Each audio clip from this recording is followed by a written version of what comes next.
Hello everyone, welcome back to my channel. ഇന്ന് നമ്മൾ പെപ്പറിൻ്റെ full processing video ആണ് കാണിക്കാൻ പോകണം. ഇത് നമ്മളെ വീട്ടിലുള്ള പ്ലാന്റാണ്.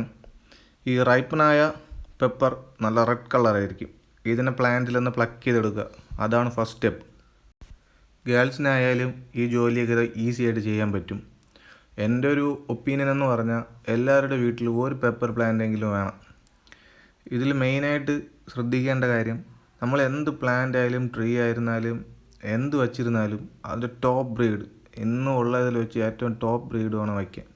അപ്പോൾ ഈ ഒരു പെപ്പർ പ്ലാന്റ് ടോപ്പ് ബ്രീഡൊന്നുമില്ല, ഇത് കുറച്ച് പഴയ പ്ലാന്റാണ്. പക്ഷേ ഇതിനൊരു പ്രത്യേകത ഉണ്ട്.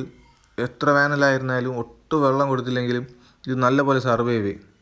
അപ്പോൾ അതുകൊണ്ടാണ് ഞാനിതിനെ നിർത്തിയിരിക്കുന്നത്. പക്ഷേ ഇപ്പോഴത്തെ നല്ല ബ്രീഡുകളാണെങ്കിൽ നമുക്ക് കിട്ടുന്ന ഈൽഡ് നല്ല കൂടുതലായിരിക്കും. അപ്പോൾ നമ്മൾ അകത്തെടുത്ത പെപ്പറെല്ലാം ഒരു ബേസിനകത്താക്കിയിട്ടുണ്ട്.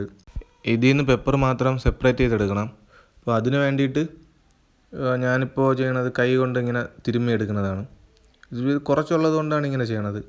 പക്ഷെ നിറയെ ഉള്ളപ്പോൾ നമ്മൾ കാലുകൊണ്ട് ഇതിനെ ചവിട്ടി തിരുമ്മിയെടുക്കും.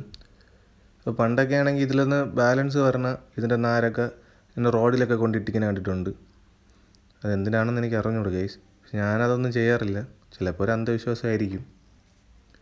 നമ്മളിത് എക്സ്ട്രീറ്റ് ചെയ്തെടുത്തിട്ടുള്ള പെപ്പറിനെ നമ്മൾ സൺലൈറ്റിൽ വെച്ചിട്ടാണ് ഉണക്കണത്.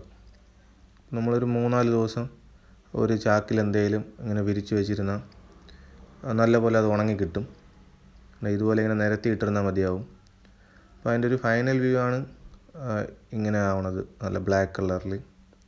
സോ ഗൈസ്, ഇഷ്ടപ്പെട്ട ലൈക്ക് ചെയ്യുക, കമൻറ്റ് ചെയ്യുക, ഷെയർ ചെയ്യുക, സബ്സ്ക്രൈബ് ചെയ്യുക. Thanks for watching.